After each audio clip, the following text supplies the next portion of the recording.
Well, it's actually the Greater San Fernando Area Chamber of Commerce, but South Business Chamber works That as well. kind of longer. That ain't gonna fit across the screen.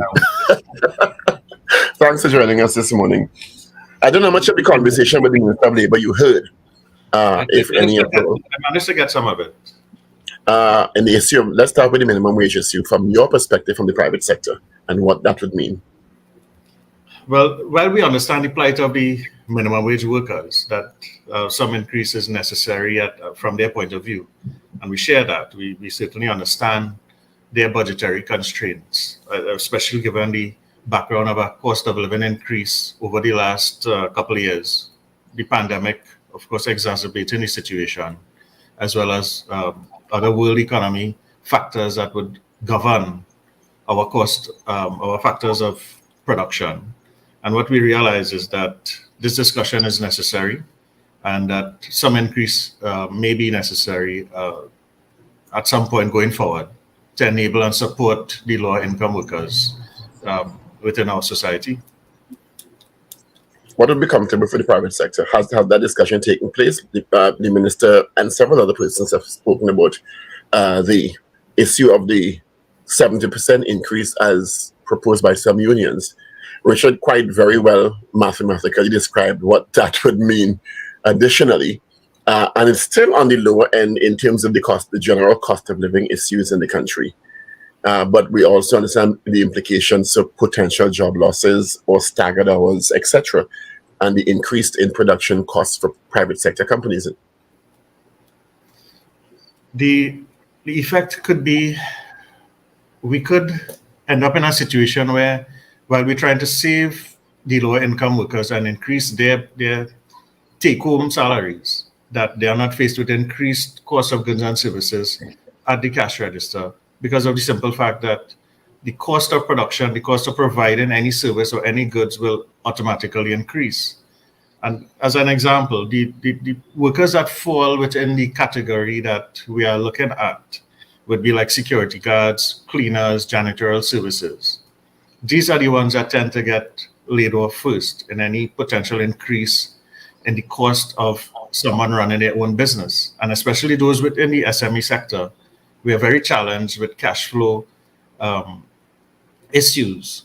We still have VAT refund outstanding. We still have tax to pay, utilities. There's the threat of the increase of utilities, especially TNTech, and the looming property tax. So there are a lot of surrounding factors that are being put upon the business person, and how do we deal with that? And of course, the minimum wage discussion has now come up and it's now being ventilated throughout the public, and we have to be very careful as to how we balance an increase in the minimum wage versus what the unions may want. The argument for $30 from their point of view may be warranted, but from the business point of view, that may be very difficult to sustain over a long period of time. The minister was quite right. When a small business, not even for 10 workers, has 5 workers, that increase at the end of the month to meet that demand to pay these workers is going to be a very serious challenge. And the money has to come from somewhere. We did notice, though, that the conglomerates continue to make record profits. The banking sector continue to make record profits. But this hasn't come down the stream to the smaller retailers, the smaller manufacturers, the smaller wholesalers, those who contribute to the economy and still provide employment to those who could not seek employment elsewhere. And these conglomerates, they would outsource goods and services from smaller companies, from smaller individuals that we see. We had a South Market recently in Gulf City, and that was, it portrayed talent and potential for what we have from our country to provide smaller goods and services to the country. But if that minimum wage increases, these persons that produce within their household type environment could face a challenge of not being able to increase their output, which would then increase the potential for net foreign exchange, which increases the potential to increase their own employment. And we don't want to defeat the potential of increasing employment, which we are being challenged with right now. Unemployment is increasing, unfortunately, given the economic factors that we are faced with. Oil and gas We know where that is going. We still very challenged. We still are oil and gas based economy. Diversification is still on the table. We still need to find ways of generating other forms of income. Net foreign exchange, of course, being at the top of the agenda from a financial perspective. And until that happens, we have to be very careful of how we look at increasing any expenditures throughout the economy.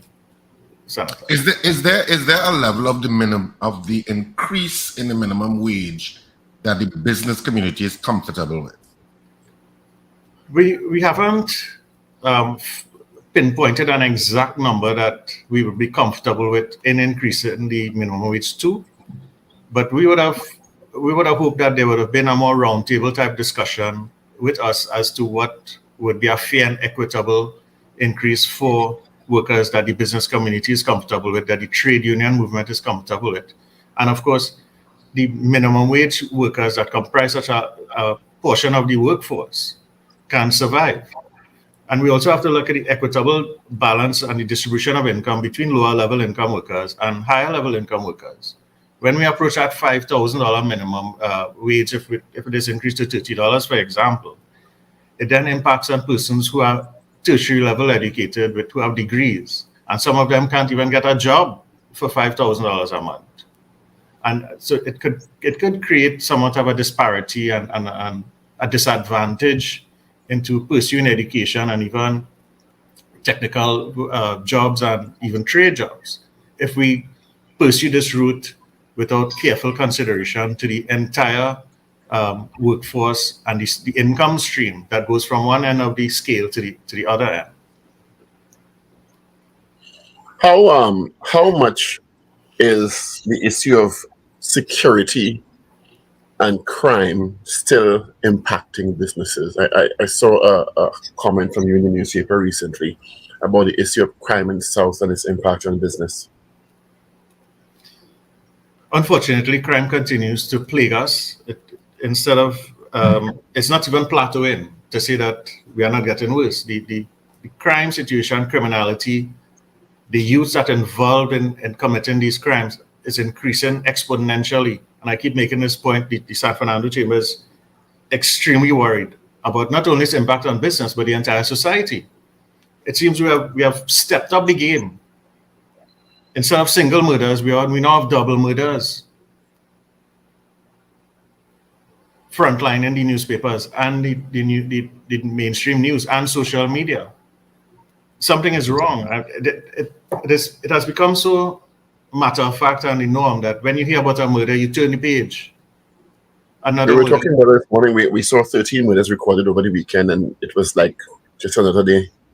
And that's unfortunate. Another day in paradise. This is unfortunate.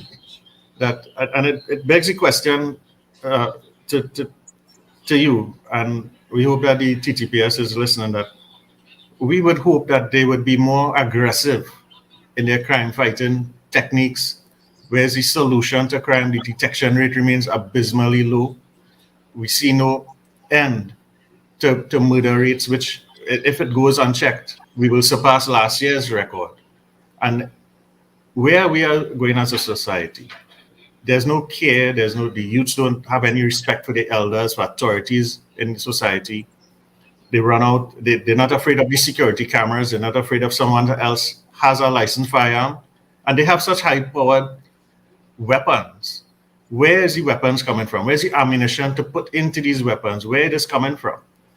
I don't know if, when we talk as a society, if we realize how expensive one of these weapons, it is an extremely expensive tool that these young guys walking around with, and obviously they're unemployed. It's not to say they can pick this up from their house. And the ammunition to put into these weapons is an expensive item. Where is that coming from? Where is the training coming from? These guys, when we see it on social media, they're very, very proficient in how they use these weapons. They must be getting training somewhere. You cannot just pick up a gun and fire it at will and kill people. Training has to be involved in how these youths are attacking people at will, jumping into their vehicles and escaping. And we have all the technology in the world. We're in 2023.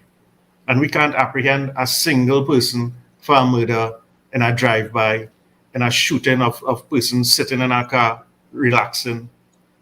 You're not even safe in your own house. Home invasions have increased to such an extent that you're sleeping with one eye open. Where are we going? You sleep with burglar proof? Is it so the innocent persons are in jail and the bandits out there running around the place? And we need to hear a more serious statement from the Commissioner of Police as to how we are going to deal with this crime situation. How are we going to get the numbers down? How do we get the society to feel safe again? We listen to that. Are your members or your chamber in conversation with the divisional heads in South, the police service, about solutions at all? Are they collaborating with you? Actually, I'm having a meeting with them this evening to engage in them and what can be done, or what should be done, or what are they doing, or can we assist in some way? That suggests the meetings are not regular or scheduled. Would that be correct? I believe that we should have more regular meetings. It shouldn't be that the business community should have to be reaching out to the TTPS to request a meeting, but that it should be some sort of more collaborative effort where we get together and say, listen, let's see how we can deal with this situation that is spiraling out of control. The gang warfare continues. Is it that gangs are being allowed to do as they wish to eliminate the problem unofficially from the society and hope that it all goes away? Innocent people who have been caught in the crossfire, they are being fatally wounded by gangs who are engaging each other for want of public attention for their own grandiose achievement within their own framework of being able to join a gang and being able to boast about being in which gang you are in because of the number of kills you had or the number of robberies you had, and how brave you are and how young you are to be able to engage in such a deadly criminal activity that our society just one generation ago had no idea about. We were such a kind, loving, peaceful society, and that has now disappeared. We know every single person in this country has a relation or a friend who has been affected by robbery with fatal. What percentage of business operations now is security because of this crime situation? Generally, could you repeat that, Senator? Sorry. What percentage generally of your business operations would be, would be security costs? It's escalating. It started, I would think somewhere around 10%, but it's increasing to 20, just over 20%, and it could increase further based on the minimum wage discussions on how that go. In addition to if we need to increase the physical labor force within the security parameters of the business enterprise, or that may decrease based on the quantum of increase that comes whenever it comes. And these security guards also have families to provide for, children, spouses, their own households. And so we have to be very careful in how we engage in the minimum wage discussion to ensure that they are still employed as opposed to being told to go home, because we just can't afford to subsidize a salary for you anymore. Is Forex still an issue? A redundant or rhetorical question, I guess. It brings me back to the earlier point that the commercial banks continue to make huge profits. And you go into the bank and you can get 100 US. Now, some people would say there's no correlation between the two. And some people will be right, some may not be right, because of the fact that we have so many other types of goods that come into the country that don't seem to be as necessary as others are. Food is a necessity, clothing is a necessity, but is the amount of motor vehicles that are coming into the country so necessary for us at this point in time? As an example, that is using our foreign exchange. And we'll get into the free market discussion. Well, we should be allowed to import anything we need or anything we want. But our economy is not as vibrant, is not as buoyant as it was some years ago. So we now have to choose what we should be importing on a large scale and what we can cut back on to increase our efficiencies, to save our foreign exchange. We have a cover, trade cover, import cover of 6 months, I believe. But the oil and gas prices, if they remain where they are or they drop, we could be in further problems because of the fact that our production is not increasing. So our foreign exchange earnings has decreased. And where But is that? shouldn't the issue rather than the lens of cutting back, and which is what you're suggesting, and analyzing what we need, what we don't need to save foreign exchange, shouldn't the lens be how can we increase dramatically our earnings from a foreign exchange perspective, and what kind of infrastructure the government needs to put in place to make businesses and manufacturers even more competitive and even more, to drive more sales externally, rather than looking at it from the lens of let's conserve, which is a defensive position rather than an aggressive forward-moving position. Isn't that the better lens? So I certainly agree, and that's why I did say earlier in the discussion that diversification remains on the table. We have a tourism product that should be greater developed to increase foreign exchange.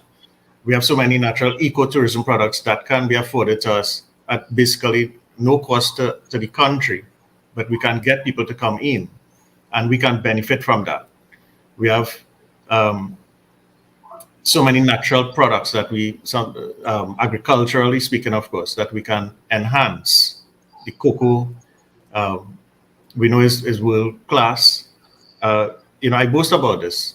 We were in a visit to Belgium some time ago, and in the museum, the chocolate museum, to my very pleasant surprise, I was quite happy to see that Trinidad and Tobago was featured there as the number one exporter of one of the best types of cocoa in the world. And Trinitarian. Yes, and historically speaking, that is not something new. And this is such a nice secret that very few people know about, and we should be exploiting this. Now, I did see some potential of that in the South market recently, where persons are engaging in making downstream products from the cocoa, wine, chocolate, skincare products. And there's such potential for that to increase, to export, even through to the Caribbean neighbors, before we even go international, that we can build our brands, that Trinidad and Tobago, the home of one of the best cocoa in the world, has all these products that we offer from the original product that we have here. We have Lake Asphalt. We have so many opportunities to generate net foreign exchange that we have to wonder, why is it not happening? We should have more engaging discussions with the state, with the government, with the trade unions as to how we maximize the potentials that we have to offer as a society and the economy to increase our productivity, increase the GDP, increase our expansion of generating net foreign exchange, because we are still by and large import driven. Even in the manufacturing sector, a lot of the inputs we have to import to put together in order to export it. So even the still generates that level of utilizing foreign exchange. And it's a discussion that is ongoing, but I think that more input has to be put into it. I know that there are several discussions going on all the time as to how we should increase net foreign exchange, but it is happening too slowly. We need to be, as you rightly said, we need to be more aggressive in how we generate this foreign exchange, how we look to add in to the income product. Yeah, and part of the problem is this thing, because oftentimes when and this is my answer, and I don't know if Paul agrees, but the state always seems to see us as an energy economy, and that's what we are. And so the urgency in terms of the kind of urgency that Caribbean islands have, let's say, for example, with the tourism product, because it's do or die. We don't have that kind of urgency, which works against us in terms of that kind of diversification, because at the back of the mind is always, well, we're an energy economy and we're still earning the majority of our income in terms of foreign exchange from the energy industry. Whereas for Jamaica, tourism is do or die.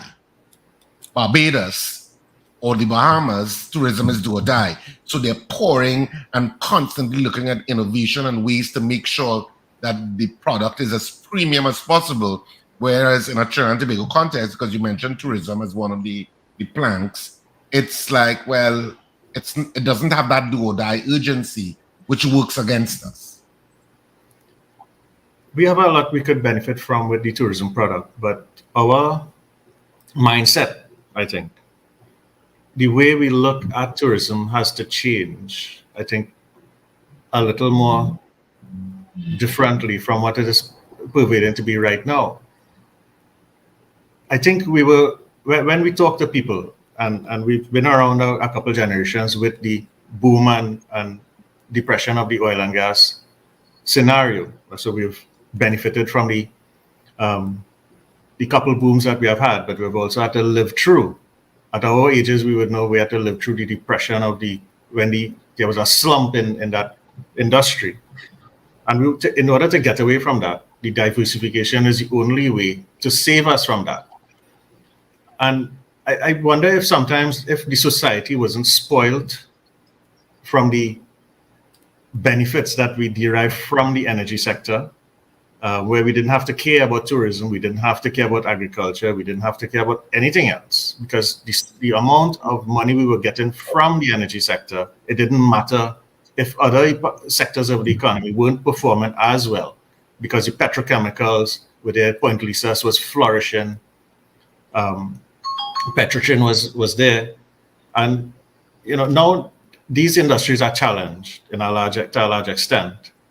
There's some discussion though going on about talk centers that coming in, and I think that is a positive thing that would immediately create jobs for hundreds of people, plus generate income, and that also could add to the total product that we offer from our shores.